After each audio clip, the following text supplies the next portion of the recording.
오늘부터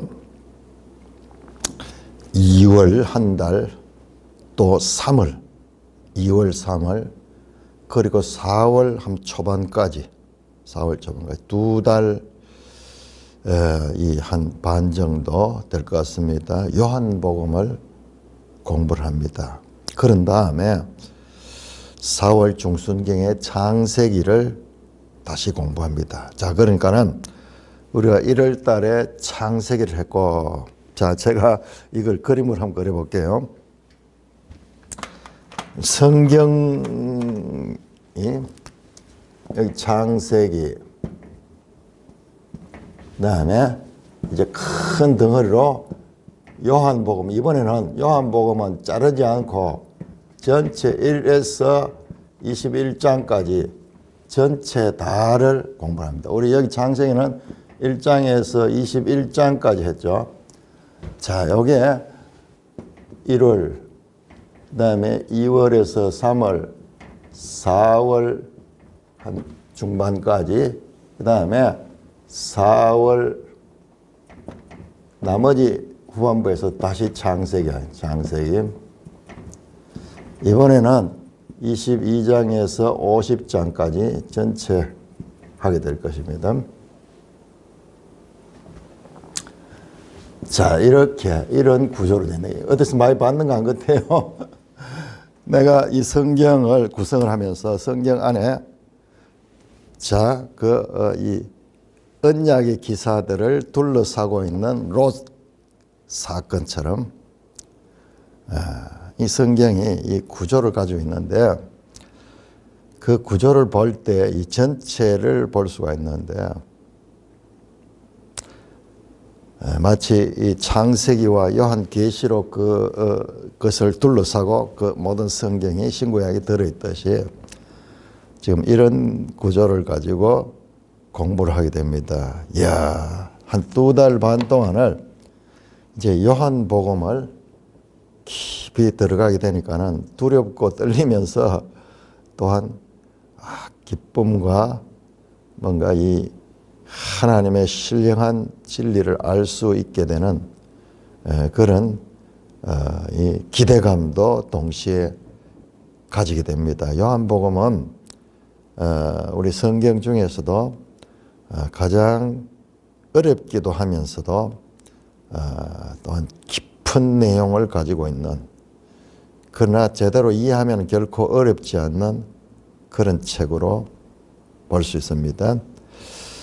어떤 신학자가 요한복음을 이렇게 평가했어요. 요한복음은 어린이들도 물장구 치며 놀 수 있는 그런 수준의 풀장 같은 곳이다. 그런데 동시에 코끼리들도 빠져 죽을 수 있는 그 풀장은 그런 깊이를 가지고 있는 풀장이기도 하다라는 말씀으로 요한복음의 성격을 정의를 했는데 아주 적절한 비유 같습니다. 저도 개인적으로 요한복음을 제대로 알고 싶어서 이 신학교에서도 에피소드도 많고, 그 다음에 개인적으로도 이 요한복음을 목회를 하면서 처음에 6개월 동안 한 절 한 절 강해 설교를 한 적이 있는데, 이번에 다시 요한복음을 대하게 되니까는 그 깊이와 넓이와 높이를 또 이렇게 창세기와 연결해서 이렇게 창세기로 둘러싸여 있는 요한복음, 의미심장하죠. 한번 살펴보겠습니다. 1장 1절에서 이 5절까지, 먼저 1장 1절에서 5절. 태초에 말씀이 계시니라. 이 말씀이 하나님과 함께 계셨으니 이 말씀은 곧 하나님이시라. 그가 태초에 하나님과 함께 계셨고 만물이 그로 말미암아 지은 바 되었으니 지은 것이 하나도 그가 없이는 된 것이 없느니라. 생명은 사람들의 빛이라. 빛이 어둠에 비치되 어둠이 깨닫지 못하더라. 오 하나님 은혜를 감사합니다. 너무나 깊은 말씀을 우리에게 계시해 주셨습니다. 두렵고 떨리는 마음으로 이 말씀을 대할 적에 진리의 성령께서 깨닫게 하여 주옵시고 친히 지도하여 주옵소서. 예수님 이름으로 감사하며 기도드리옵나이다. 아멘. 자, 요한복음 특별히 오늘 처음에 1절에서 18절까지는 이것을 서시라 합니다. 서시. 요한복음 21장까지의 구성을 보면은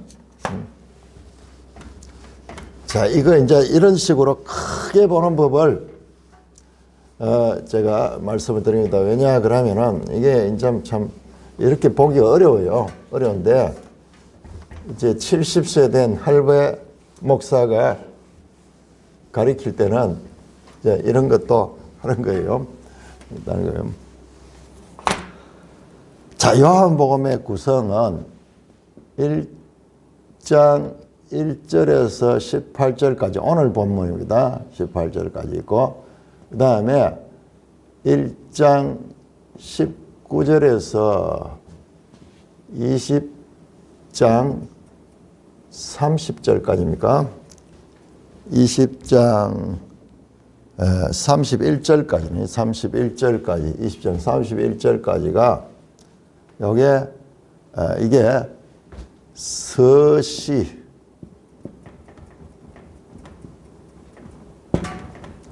프롤로그 이렇게 되어 있고 그 다음에 여기가 이제 몸뚱이 되겠죠. 본 내용.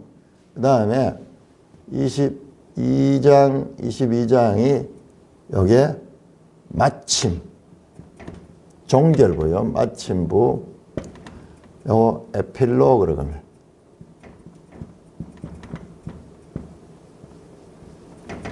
사실상 20장 30절 31절 끝이네. 이 책을 썼는 목적이 뭔가 하는 게 여기 나옵니다.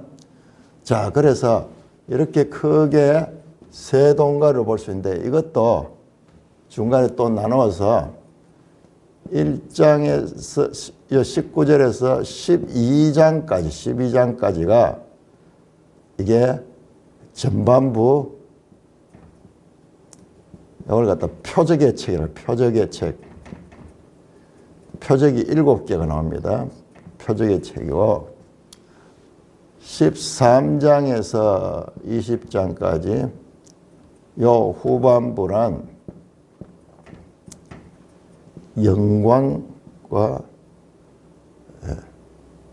순환의 책, 순환과 영광의 책으로 되어 있습니다. 여기 이제 마지막 한 주간에 일주일, 영은 7일간의 그 삶을 담고 있습니다. 여러분 여기서도 보면은 7개의 표적, 7일 내용 안에도 보면은 엄청난 이 깊은 내용을 다루고 있기 때문에 여기에 시간이라든지 그 다음에 이런 공간이라든지 그 다음에 이 아침이라든지 밤이라든지 무슨 계절이라든지 이런 것들도 엄청 암시적인 그런 코드를 가지고 있어요. 코드를. 그래서 이제 그런 걸 보게 되면은 예를 들어서 가롯 유다가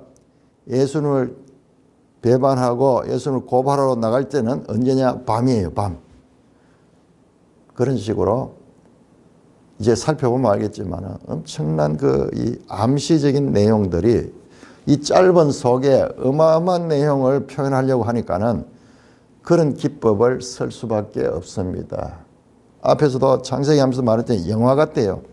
여러분 영화가 한 장면을 우리는 그냥 스쳐 지나지만은 그 한 장면을 만들기 위해서요. 조명이라든지 배경이라든지 배우 연기는 말할 것 없고 그 한 컷을 찍기 위해서 엄청 여러 가지 장치들을 활용합니다.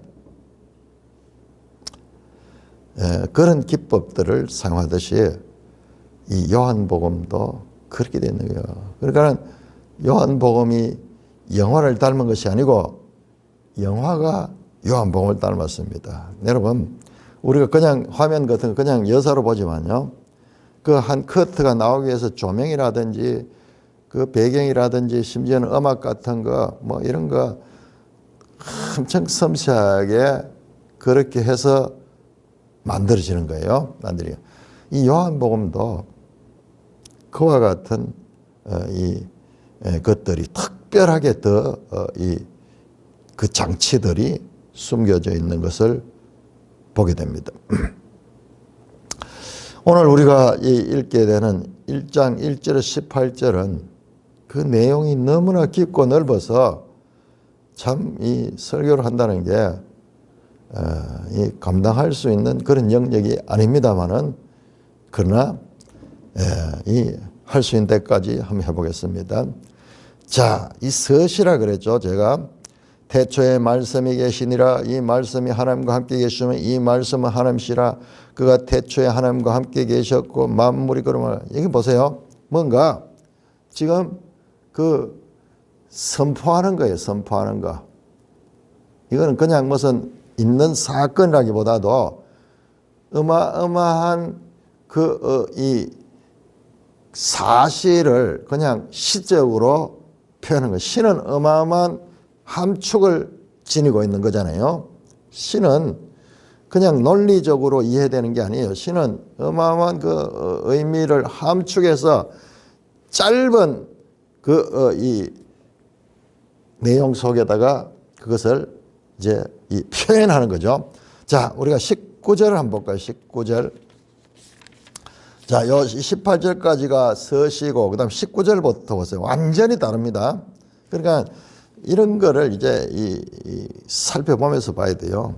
자, 1장에서 18절까지는 전체가 다가 시적인 그런 표현으로 되어 있지만은 19절부터 보시면 완전히 색깔이 달라집니다.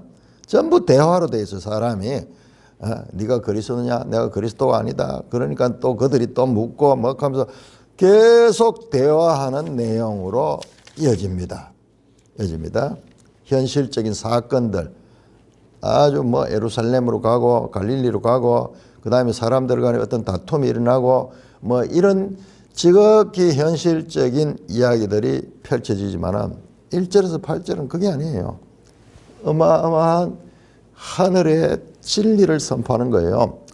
자, 그러면은 성경 안에 어떤 것들이 이와 비슷한 그런 서시가 있는가 우리 한번 찾아봅시다.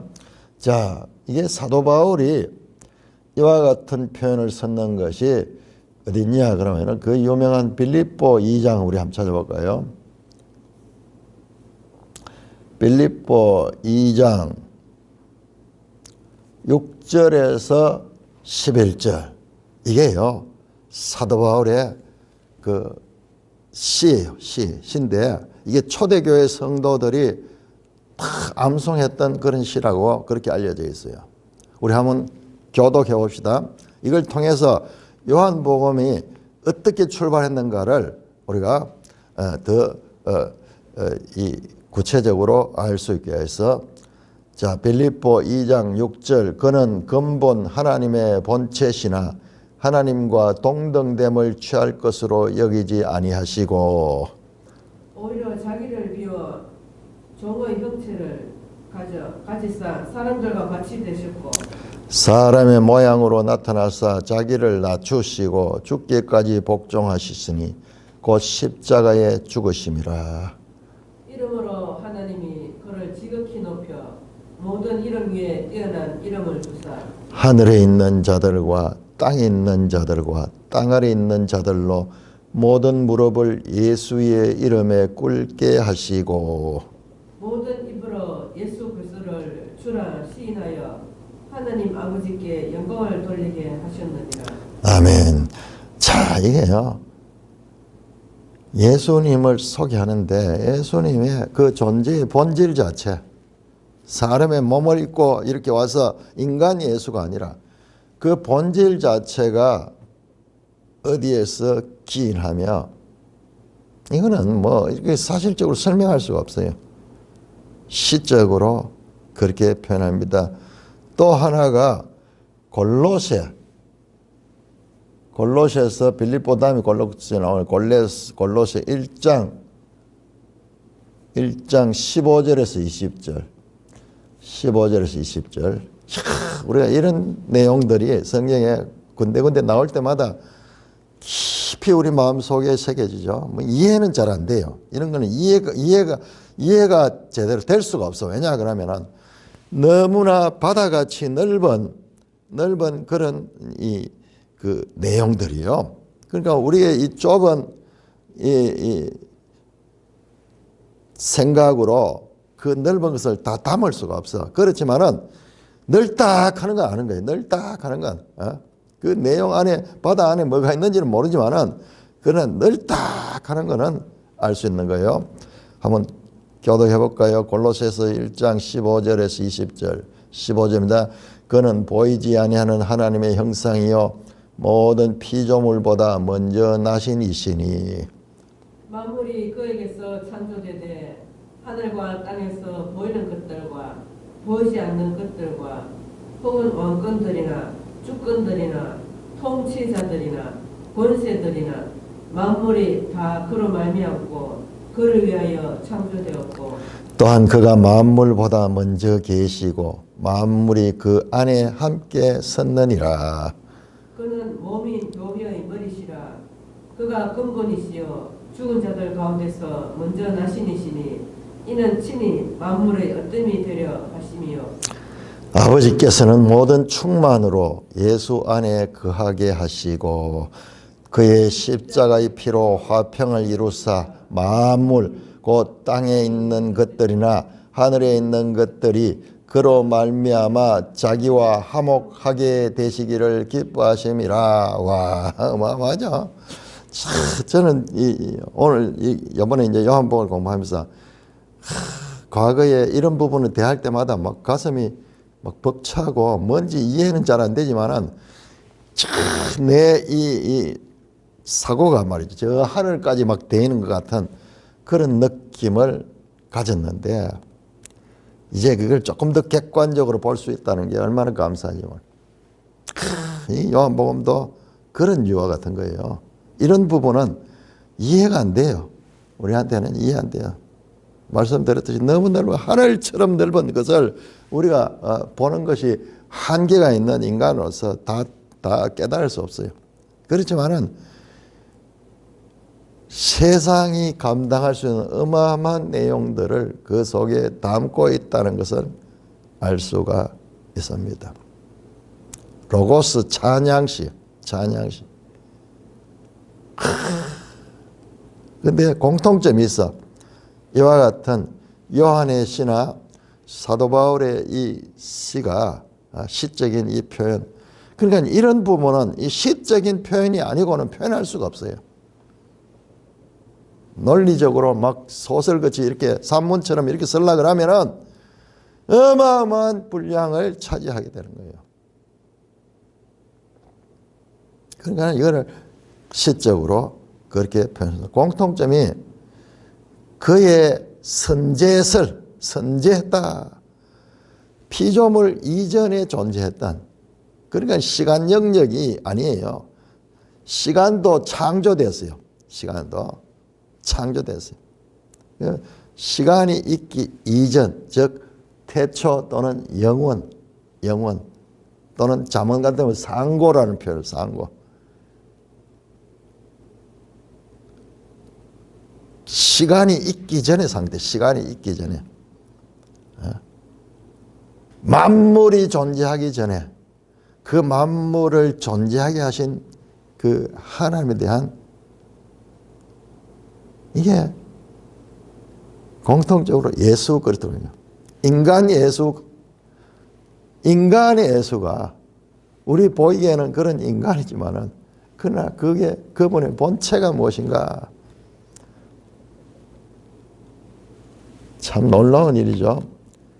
인간으로 살면서 이와 같이 위대한 내용들을 우리가 접할 수 있는 것은 성경밖에 없는 거예요. 성경밖에. 세상 어디에도 이런 깊고 높고 넓은 근원에 대해서 이렇게 구체적으로 말씀하시는 그런 문서들은 만날 수가 없습니다. 자, 태초에 말씀이 계시니라. 놀랍게도 우리가 조금 알 수 있겠죠. 이 요한복음을 이렇게 창세기와 이렇게 배치했던 게 태초에 하나님이 천지를 창조하시니라. 아마 이 태초라는 단어가 창세기 나오고 요한복음이 나오고 아마 요한 1서에 한번 나와요. 요한 1서. 우리 이 골로새서에도 같은 뜻이 나오죠. 태초라는 단어는 사용되지 않지만은 이 만물보다 먼저 계셨다. 선제했다는 이런 표현이죠. 요한 1서 1장 1절 또 골로새 1장 17절에 만물보다 먼저 계셨다 하는 이런 표현들. 우리는 시간 안에 살고 공간 안에 시간과 공간의 한계 속에 그 밖을 나가지를 못해. 물고기가 물 속에서는 자유롭지만은 그 물 밖에 나오는 순간 그는 모든 것이 정지되어 버려요. 우리도 이 시간과 공간이라는 이 한계 속에서는 자유롭지만은 그러나 이것을 벗어나는 순간 공간도 어느 정도 가는 그 시간을 벗어나는 순간 존재할 수가 없어요. 그래서 우주인들이 그 가기 위해서 막 온갖 그 장치를 해가지고 가죠. 이런 법칙도 이런 무거운 것은 아래로 떨어지고 우리가 이렇게 서서 다닐 수 있고 이런 법칙도 여기서는 적용이 되지만은 보세요. 달 날아가니까는 사람이 둥둥 떠다니잖아요. 그래서 우리가 한계를 가진 존재라는 것을 하나님을 알게 되면 알게 되는 거예요. 그러나 우리끼리만 보고 있으면 그게 없어. 우리가 영원한 것 같고 자유로운 것 같은데 우리가 가진 자유는 지극히 제한적이에요. 존재할 수 있는 방식 자체가 제한적이라고 하는 것입니다. 그러므로 우리는 성경을 통해서 하나님이 누구신가 동시에 하나님을 알게 되면 우리가 누군가를 알 수 있는 거예요. 세상에 지금 일어나는 모든 일들을 보면 이 기본적인 것을 모르기 때문에 내가 하나님인 줄 생각하고 내가 모든 것의 주체인 것 생각하고 그렇게 살다 보니까는 어린아이들이 그렇게 생각하잖아요. 어린아이들이 모든 게 자기 주고 하는 거예요. 그렇게 생각하면은 그게 참으로 문제를 일으키죠. 엄청 큰 문제들을 일으키죠. 자신은 잠시 이 땅에 있는 피조물이고 그리고 이 세상이 끝나면은 그 삶에 대한 하나님의 심판이 있다는 것을 알게 되면은 저 악한 독재자들, 저 공산주의자들 저런 삶을 살 수가 없죠. 저들은 참으로 어리석은 자들이에요. 이 땅에 잠시 권력을 누리지만은 그들 앞에 기다리고 있는 것은 큰 지옥의 심판, 그 심판을 통해서 지옥 불 속에 살아될 그런 존재라는 것을 모르니까는 저렇게 죄를 마음대로 짓는 거예요. 그러므로 하나님을 아는 것이 모든 지식의 근본이다.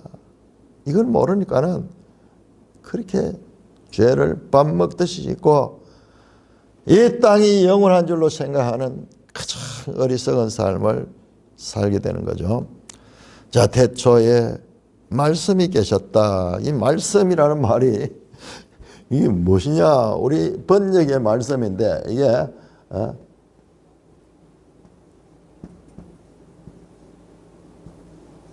로고스입니다.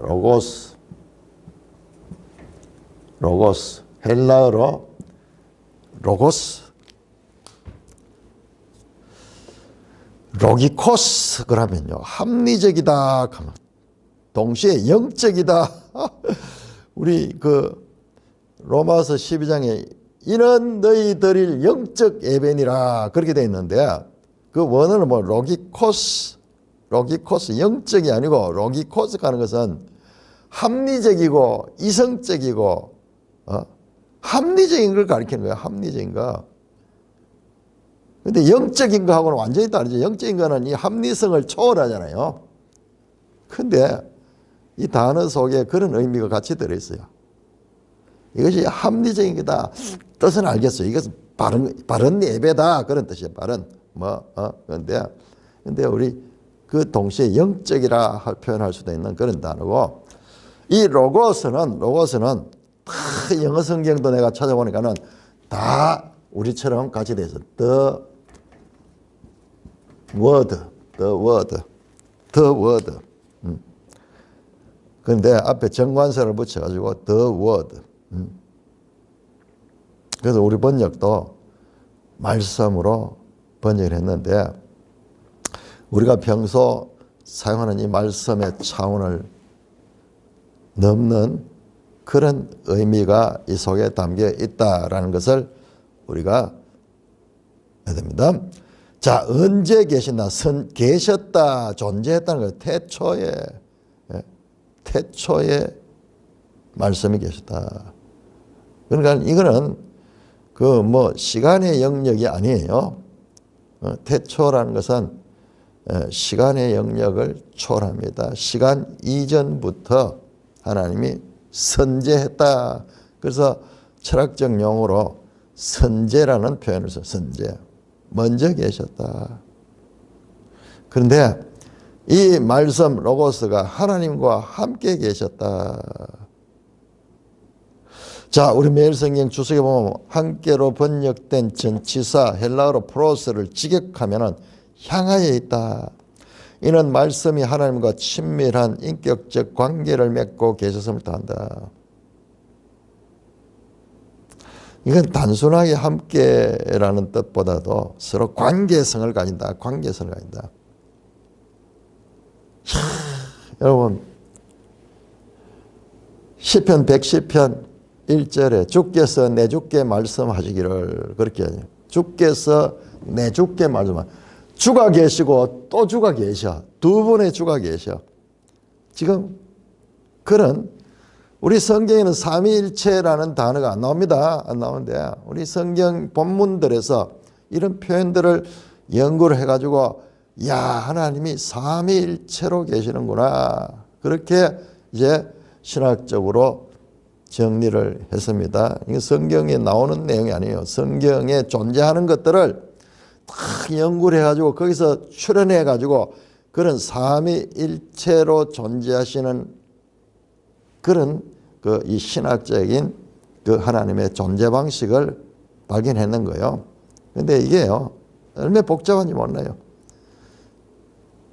이 삼위, 세 위치에 있지만은 이게 하나야. 그러니까는 이거는 표현할 수가 없는 거예요. 신비영적인 거예요. 그러면서 거기에 대한 보면 복잡합니다.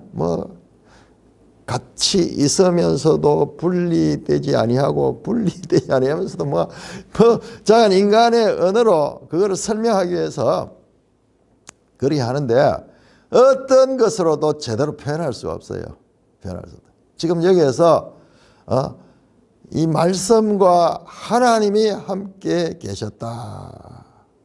그런데 이거 우리가 둘이잖아요. 그럼 말씀이 있고 하나님이 있는데 그런데 이 말씀은 곧 하나님이라. 와. 우리의 논리에 로는 이게 흡수가 안 되는 그런 것입니다. 그가 태초에 하나님과 함께 계셨고 만물이 그로 말미암아 지은 바 되었으니 지은 것이 하나도 없이는 그가 된 것이었다. 와, 너무 대단해가지고 우리가 감당할 수 없습니다. 감당할 수 없습니다.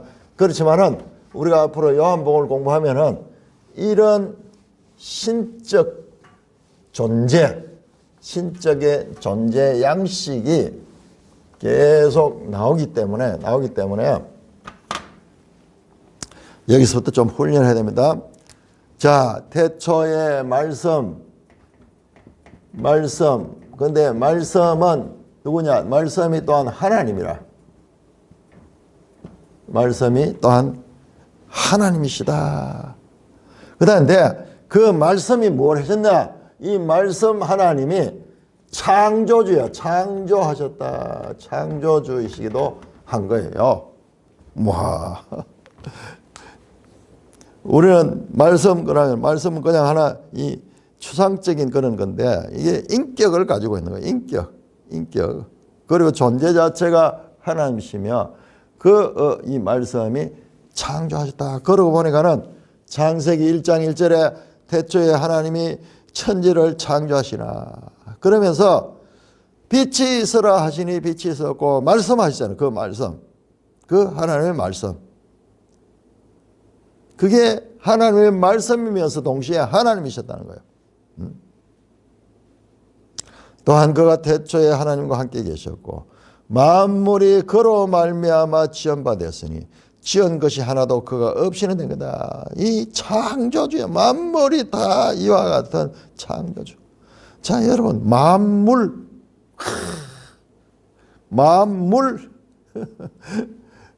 표현할 수 없죠. 우리 옛날에 백화점 같은 걸 만물상, 그러니까 만물상, 조그만 동네 가게인데 물건이 많이 있는지 만물상이라 그렇게 해서 만물상. 근데 얼마나 참 우스운 이야기인지. 인간의 이 한계는 좀 많으면은 그냥 만물이다. 근데 그게 아니고 눈에 보이는 것들이나 보이지 않는 이 세상 존재하는 모든 만물, 우주 저 하늘의 별, 저 우주 공간을 포함해서 이 모든 것들이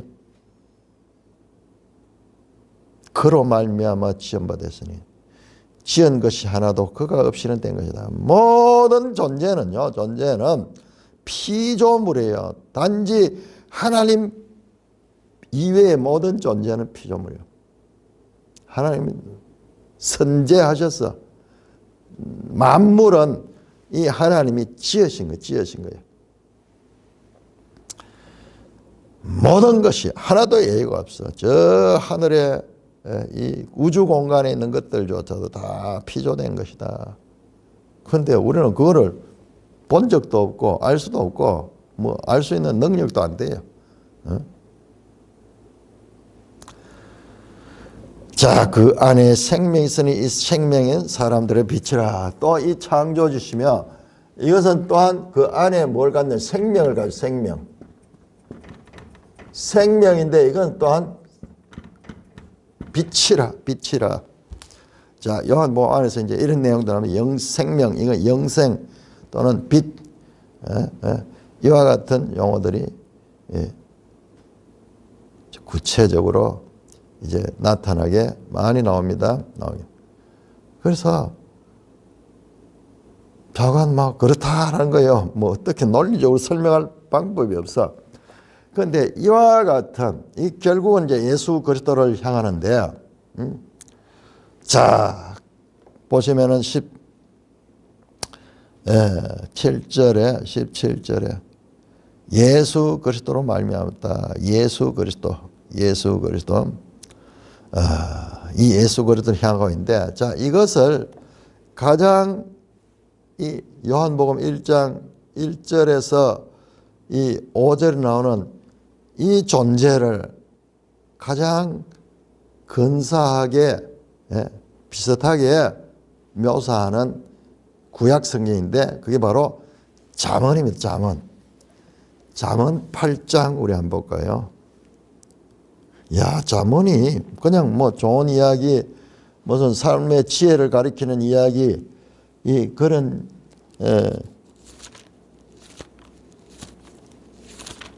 차원이 아니고 잠언이 참 놀라운 책이에요.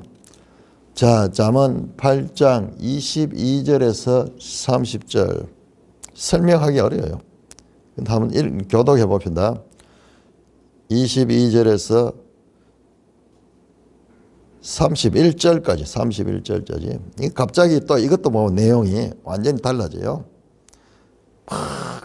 내 아들아 뭐 이렇게 하다가 갑자기 탁 마치 서시처럼, 우리가 뭐 요한복음이나 골로새서 1장 15절 20절 또는 빌립보 2장 6절 11절 그 시처럼 그런 표현이 나옵니다. 자, 잠언 8장 22절 여호와께서 그 조화의 시작 곧 태초에 일하시기 전에 나를 가지셨으며. 만세 전부터 태초부터 땅이 생기기 전부터 내가 시험을 받았나니 아직 바다가 생기지 아니하였고 큰 샘들이 있기 전에 내가 이미 났으며. 산이 세워지기 전에 언덕이 생기기 전에 내가 이미 났으니. 하나님이 아직 땅도 들도 세상 진토의 근원도 짓지 아니하실 때라. 자, 여기까지는 이건 선재하는 그 태초에 모든 이 천지 만물을 창조하기 이전에 존재했는 거야. 여기서 누구 나를 가졌다는 나. 이거 어떤 존재일까요? 뿐만 아니라 그가 어떻게 창조했다. 이제 그 전부 창조 전부터 계셨다가 이제 그분이 창조하는 내용이 나옵니다. 27절. 그가 하늘을 지으시며 궁창을 해면에 두르실 때에 내가 거기 있었고. 그가 위로 구름 하늘을 견고하게 하시며 바다의 샘들을 힘있게 하시며 바다의 한계를 정하여 물이 명령을 거스르지 못하게 하시며 또 땅의 기초를 정하실 때 내가 그 곁에 있어서 창조자가 되어 날마다 그의 기뻐하신 바가 되었으며 항상 그 앞에서 즐거워했으며 사람이 그 잘 땅에서 즐거워하며 인자들을 기뻐했느니라. 와, 가장 지금 요한복음에 이 말씀과 그 다음에 잠언 8장 22절에서 31절에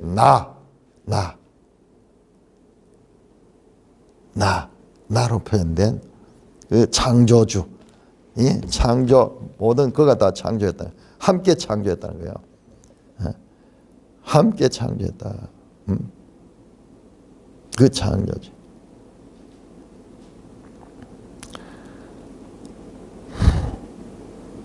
자, 그런데 이 생명, 우리는요 사망의 종들이야. 우리 인생들은. 그런데 이 생명이 오셔서 그러니까 우리 기대를 가진 거예요. 저 생명이 우리한테 이전될 적에 우리가 사망의 종된 자들이 그 사망에서 해방되어 저 생명은 영원한 생명, 영생입니다. 영생이라는 단어가 요한복음에 가장 많이 나와요. 영생이며 또한 우리가 살고 있는 세상은 어둠이야. 어둠. 죄와 사망의 권세 아래 이 어둠 속에 살고 있는데 그 어둠에서 빛으로 궁극적으로 이 빛은 요한계시록 보니까는 해와 달이 필요 없는 빛, 하나님과 어린 양이 그 빛 자체신가. 그 빛, 해가 뜨고 달이 뜨고 별이 뜨고 뭐 이렇게 해서 생기는 빛이 아니라 이런 빛들에 관계없이 그런 빛들은 다 피조물로부터 나오는 빛이야. 존재의 근원에 붙어 있는 빛. 그러니까 이 빛은 태초에 하나님이 천지를 창조하면 제일 먼저 빛이 있으라 할 때 그 빛이에요. 저 나중에 지어진 그 하늘의 그 해와 달 발광체들이 아니고 이건 피조된 빛이고 그 태초에 있던 그 빛 존재. 그러니까 창세기 와도 연결되면서 그러나 논리적으로 어떻게 설명할 수 없는 그런 이게 성경이에요. 성경이 하늘의 것을 우리한테 전하는데 논리적으로 그렇게 설명할 수 없어요. 그러니까는 툭툭 던져놨는데 그게 참 감사하게도 우리 인생들은 그런 걸 보면은 이 같은 종류별로 이렇게 연결해내는 그런 연상작용을 해. 속담에 나오죠. 자라보고 놀란 가슴 속뚜껑 보고도 놀란다. 그 말이 무슨 말이요? 어떤 한 경험이 있고 이런 것을 이거하고 유추해가지고 어떤 것들을 정리하는 그런 사고력을 가진 게 우리 인생들이야. 그래서 야 하나님이 일하시구나라는 것을 우리가 유추할 수 있는 그와 같은 이해력을 가질 수가 있습니다. 자, 어둠에 비쳤다. 어둠이 깨닫지 못하더라. 빛이 어둠에 비치되 어둠이 깨닫지 못하더라. 이 빛은 이 생명은 생명과 이 빛이 하나잖아요. 이게 전부 지금 하나예요. 하나인데 어마어마한 건데 자 이것이 어둠은 그 빛을 수용할 수 없는 거예요. 자 이게 카타람바노라는 헬라어인데 이건요 이해하지 못하다, 파악할 수 없다 그런 의미도 있고요. 이기다, 이기다, 이기지 못한다. 이야 이게 이기다로 번역을 하면은 지난번 아마 성경에는 빛이 어둠을 이기지 못하더라 뭐 그런 표현도 있었는데 그러면은 너무 감사한 거예요. 왜냐 그러면은 이 빛이 어둠을 제압해서 그 어둠 속에 있는 것을 빛으로 이끌어낼 수 있는 그런 강한 자인 거야. 우리가 지금 더 강한 자가 와야지 우리가 포로 잡힌 데서 우리가 해방될 수 있지. 약한 자들이 와가지고는 오히려 더 고통만 줄 뿐이죠. 자, 이 빛이 어둠보다 더 강하다. 또는 어둠이 깨닫지 못했다. 자, 그래서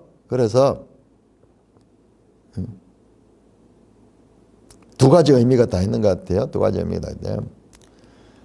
부활로 사탄의 세력을 이기는 그런 카타람바노 이기다. 어둠이 빛에게 이길 수 없다. 빛이 이긴다. 그런 뜻이고 이해하다는 것을 하면 우리가 그 빛으로 오신 그리스도의 본질을 깨닫지 못한다라는 의미로 되겠죠.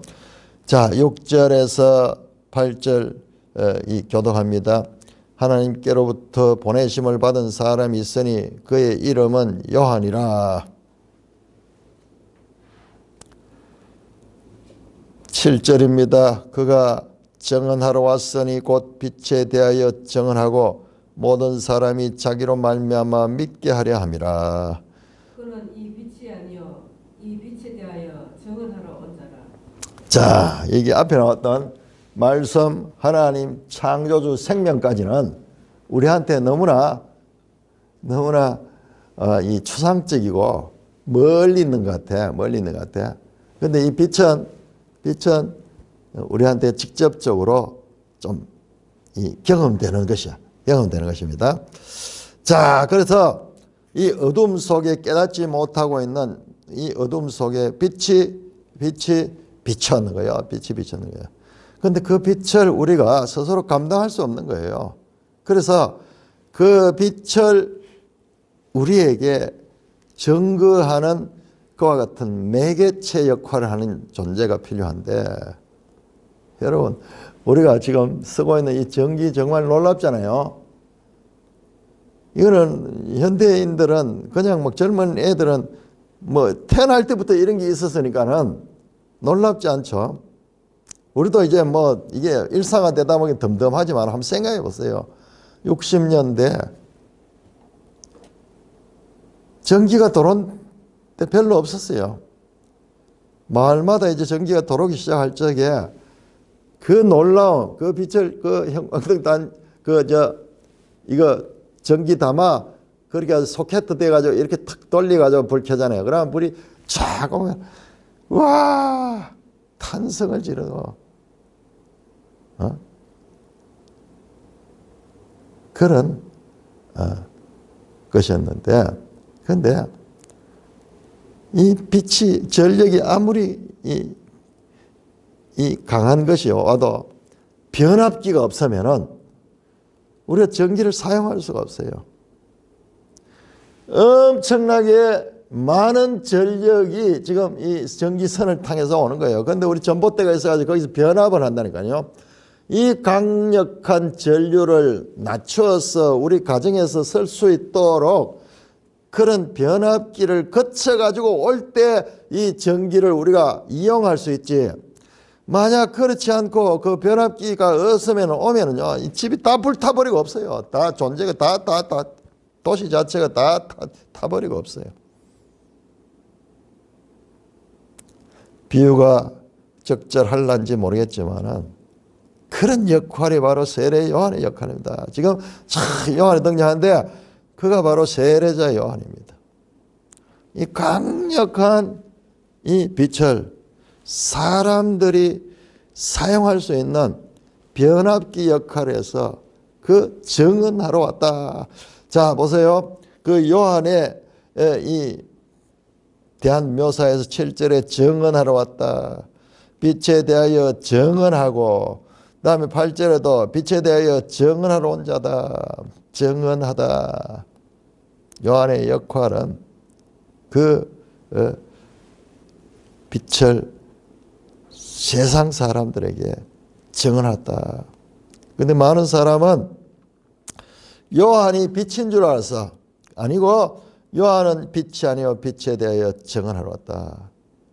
자, 그가 증언하러 왔으니 뭐 하러 왔냐? 그 증언하는 게 무엇이냐? 빛에 대하여 증언하고 모든 사람이 자기로 말미암아 믿게 하려 합니다. 그 빛을 믿는 자. 이 전부 이거죠. 이게 이제 구체적으로 사람한테 접촉하는 것은 이 빛으로 접촉이 되는데 이 빛을 요한은 증언하는 역할을 하고 증언하는 목적은 그 빛을 믿으면은 이 빛을 믿는 거지만은 이 빛을 믿으면 이 생명으로 들어가게 되고 이 생명은 이 하나님의 그 영역으로 들어갈 수 있는 그와 같은 존재인 거야. 하나님의 사람이 될 수 있는 거예요. 사람이 될 수 있는. 세례자 요한의 역할은 모든 사람이 자기로 말미암아 믿게 하려 함이라. 왜 믿게 하느냐? 여기서는 나오지 않지만은 이 믿는 자가 마치 아브라함이 그를 믿으니 하나님이 이를 의로 여기셨다. 요한복음 창세기 15장 6절 말씀. 그 믿음을 의로 여기신다. 믿음을 의로 여겼다는 것은 믿음이 우리의 의로움이 되어서 우리가 구원받을 수 있다는 말씀으로 이제 연결된다는 것을 볼 수 있게 될 것입니다.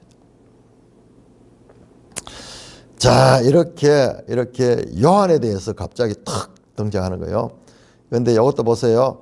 요한에 관한 기사는 15절에 가서 다시 등장합니다. 15절. 요한이 그에 대해서 또 증언했다 이야기 나오는 거예요. 자, 그러면 그 안에 요한과 요한 기사 안에 빛이 나옵니다. 빛. 자, 9절에서 13절까지 9절에서 13절까지 교독합니다. 9절 참 빛 곧 세상에 와서 각 사람에게 비추는 빛이 있었나니 그가 세상에 계셨으며 세상은 그로 말미암아 지은 바 되었으되 세상이 그를 알지 못하였고.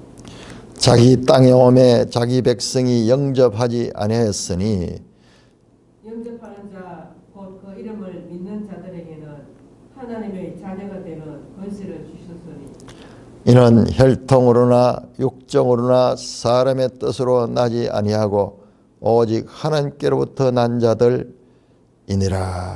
와.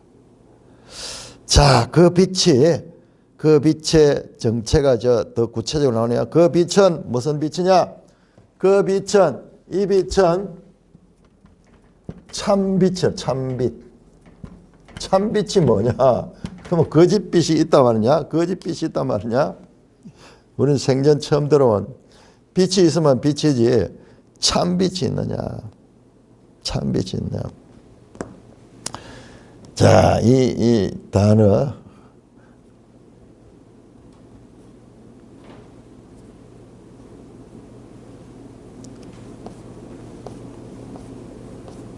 참빛. 야, 오늘 뭐 처음 들어보는 이야기입니다. 빛이면 빛이 왜 참빛이냐? 아이, 그러네. 빛이 포거든요. 포스.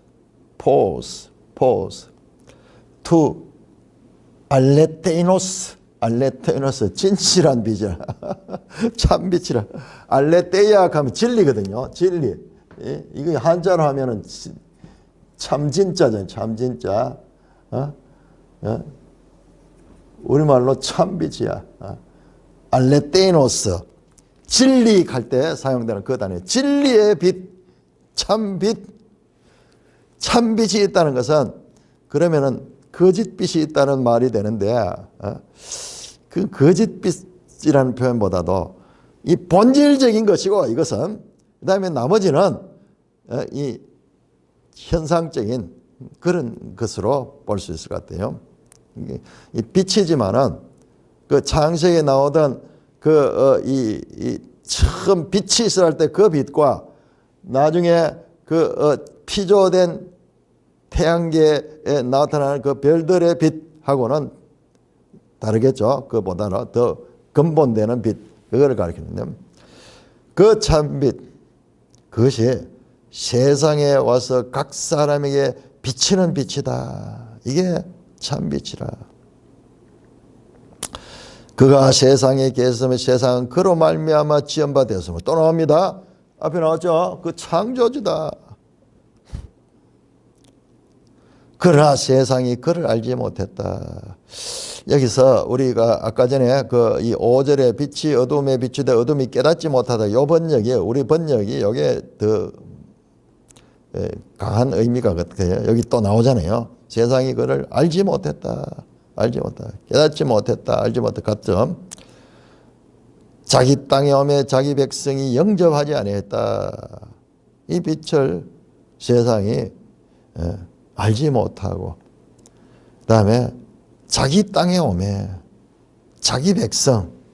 1차적으로 자기 땅은 우리 구약에 그 아브라함에게 약속했던 땅과 씨와 땅에 대한 약속 가운데 그 땅, 가나안 땅이죠. 가나안 땅.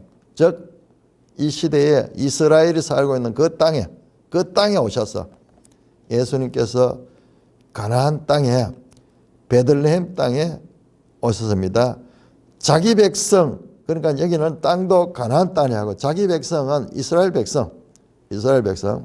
예수님이 유대 나라 이스라엘 땅에 이스라엘 백성들 앞에 안에서 오셨죠.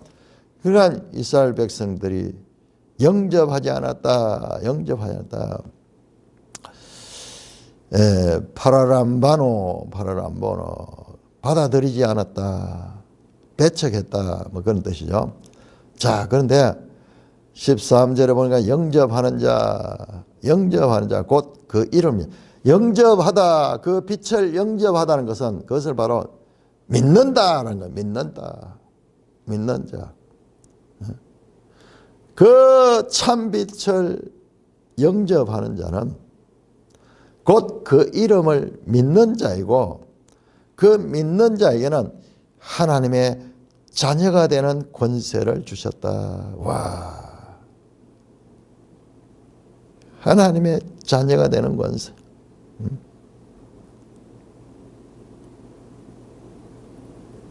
하나님의 자녀가 되는 권세를 주셨다. 믿는 자들에게. 하나님의 자녀가 되는 권세. 여러분, 아브라함의 씨의 이야기, 씨와 땅 이야기 가운데 그 씨가 누굽니까? 롯도 아니고 엘리에셀도 아니고 그리고 이스마엘도 아니고 이삭으로부터 난 자. 그 이삭의 계보에 들어갈 수 있는 그런 하나님의 자녀가 되는 권세를 주셨답니다. 상속자가 될 수 있는, 아브라함의 후손이 될 수 있는 그 방법은 믿음으로 말미암아 그 빛을 영접함으로 말미암아 그 빛으로 오신 그분이 세상에 오셨는데 그분을 영접함으로 말미암아 하나님의 자녀가 될 수 있다는 것입니다. 하나님의 자녀가 될 수 있다. 이는 거기에 대한 설명합니다. 왜 그런가? 이는 혈통으로나 육정으로나 사람의 뜻으로 나지 아니하고, 자, 우리 번역은 아니하고 가는 게 이제 끝에 세 개를 다 받치는 하나로 되죠. 근데 원어는 보면은 그렇지 않아요. 오크, 하이마, 피로가 아니고 오크 하는 게 부정사예요. no. 그 다음에 육정으로나 no. 육정도 아니고, 육정하는 건 사럭스 텔레마, 사럭스 텔레마 하는 게, 사럭스 하는 게 우리 이 몸을 가리키는 몸, 육체의 텔레마 하는 건 의지예요, 의지. 육체적인 그런 의지로서가 아니고, 육체적인 이런 감정, 이런 것이 아니고, 노 텔레마 사락스. 그 다음에 또 오 텔레마 안드로스. 여기 또 노가 들어가요. 노. 사람의 뜻으로 되지 않고 사람의 뜻으로. 이것도 텔레마 같은 육정할 때 그것도 텔레마, 육체의 그 의지, 사람의 의지. 이게 그 다음에 혈통, 인간적 그런 조건에 의한 이스라엘 이 아브라함의 후손들이라는 그런 인간적인 조건으로 아니고, 그 다음에 인간적인 그런 의지, 이걸 생각하면 창세기하고 생각해 보면요, 바로 이 육정으로 하는 게 이게 뭐냐? 그럼 사람들의 의지, 아브라함과 사라가 같이 생각을 합쳐가지고, 그래서 하갈을 통해 이스마엘을 낳았죠.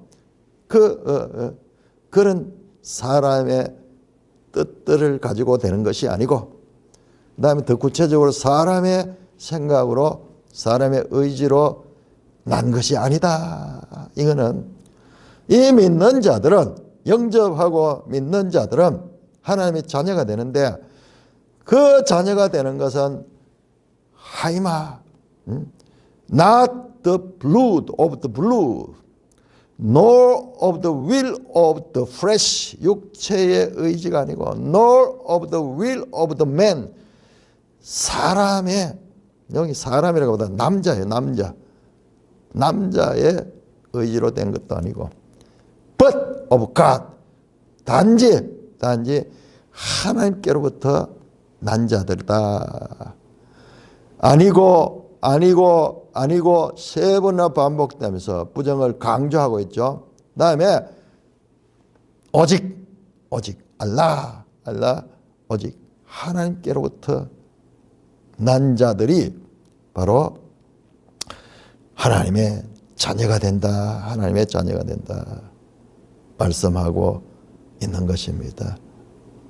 오늘 저는 너무 놀라운 말씀을 짧은 시간에 드리니까는 저도 감당할 수 없는 그런 내용인데, 자, 이게 왜 우리가 창세기와 요한복음을 같이 공부하는가? 창세기의 구체적인 이야기들을 통해서 나타난 것이 이 요한복음 서시의 이와 같은 그 압축적인 그와 같은 그 원리 거기에는 그냥 일상 현상들이 나열되는데 그 아브라함의 그 생애를 통해서 보여주던 그런 거, 롯을 자기의 상속자로 삼을 했던 것, 그 다음에 엘리에셀이라는 종을 상속자로 삼을 했던 것, 그 다음에 사라와 협의해가지고 실제로 아브라함의 시잖아요. 신 이스마엘로 생각했던 것, 그런 것들이 아니라 하는 거, 그냥 이야기는 나왔지만 이게 바로 오직 하나님께로부터 난 자다. 뭔가 하나님의 약속을 통해서 사라를 통해서 내년 이맘때 씨를 보게 될 것이다 했던 그 약속 누가? 하나님께서 하신 약속. 그래서 하나님의 뜻에 의하여 난 자들아. 하나님의 선택, 하나님의 부르심, 하나님의 은혜를 통하여 하나님의 자녀가 된다는 말씀입니다. 자, 이렇게 요한복음 이 서론에서 하나님의 주권적인 그와 같은 이 주권으로 믿는 자조차도 하나님의 주권적인 선택에 의해서 된다는 말씀이 나옵니다. 우리가 제일 받아들이기 힘든 부분이 하나님의 애정론, 이 일종의 애정론이죠. 선택사상. 우리가 태어나기 전에 이미 하나님이 애정하셨다는 거예요. 그래서 시간 가운데서 선택하시고 그 전에 하나님이 애정하고 작정이 다 돼 있는 거야. 작정이 돼 있는 거야. 그럼 뭐야? 그거는 우리 입장이고요. 하나님은 그렇게 하셨다는 거예요. 이게 일관되게 성경 전체의 하나님의 주장입니다. 하나님의 주장입니다. 그러므로 우리가 아브라함 기사에서 봤잖아요. 아브라함이 사실상은 여러 가지 믿음이 없는 그런 모습들, 과정들이 있었는데 마지막까지 20장에 또 저 애굽에서 바로에게 범했던 그런 거짓말 시키며 그리하여서 그 바로의 씨를 잉태할 뻔했는데 사라가 마지막엔 다시 아비멜렉과의 그 그랄 왕 아비멜렉에 동일하게 거짓말했다가 또 그 씨를 아비멜렉의 씨를 잉태할 뻔했는데 그 모든 과정을 하나님께서 막으시고 결과적으로 아브라함의 씨로 나올 수 있도록 하셨다. 하나님이 주권적으로 하신 거예요. 아브라함의 믿음이 아니라 아브라함의 믿음조차도 하나님께서 주권적으로 은혜를 베푸셔서 그런 과정으로 이끌어 가셨다. 아브라함이 완전한 존재가 아닙니다. 아브라함이 조건이 맞아서 그 다음에 아브라함의 어떤 그 생각이 맞아서가 아니고 오직 하나님께서 택하시고 하나님께서 애정하셔서 된 것이다 라는 말씀입니다. 우리의 이성으로서는 이해할 수 없는 영역입니다. 이것은 그래서 필요한 게 뭐냐면 믿음이에요. 믿음으로. 그래서 그 믿음을 귀하게 보는 거예요. 다 믿지 못했죠. 아브라함이 100세가 되고 그리고 사라도 90세가 되고 인간적으로 전혀 할 수 없는 그 상태. 그때 하나님 어떻게 나왔습니까? 나는 전능하신 하나님이다. 전능하신 하나님. 하나님이 능치 못할 리 없다. 그 하나님이 그 하나님을 우리가 믿는 자 그들이 하나님의 자녀가 된다. 아브라함도 믿지 못했어요. 사라도 믿지 못했습니다. 그래서 헛웃음을 지었죠. 실소했죠. 실소. 그러나 그들의 삶에서 참 행복의 그와 같은 하나님의 역사하심의 결과를 보고 기쁨, 진정으로 기뻐하는 그 기쁨이 나타났듯이 믿을 수 없는 것을 믿는 것, 우리가 어떻게 예수를 믿는다고 해서 하나님 자녀가 된다고 그게 말이 되는 이야기야? 그게 가당치나 이야기야? 세상 사람들은 너무나 쉬워서 믿지 않는 거예요. 그게 말이 안 되는 거야. 말이 안 되는 거야. 그런데 그 믿을 수 없는 것을 믿는 자들, 그들이 바로 하나님의 자녀가 되는 자들이고, 그것은 하나님께로부터 난 자들이다. 자, 이 표현도 요한복음에서 아주 독특한 그런 표현인데, 앞으로 내용이 되면은 하나님께로 난 게 뭔가 하는 것들이 이제 설명이 되면서 3장에 가면은 되는데, 자, 이렇게 오늘 여기까지 살펴보도록 하겠습니다. 찬송가 84장입니다.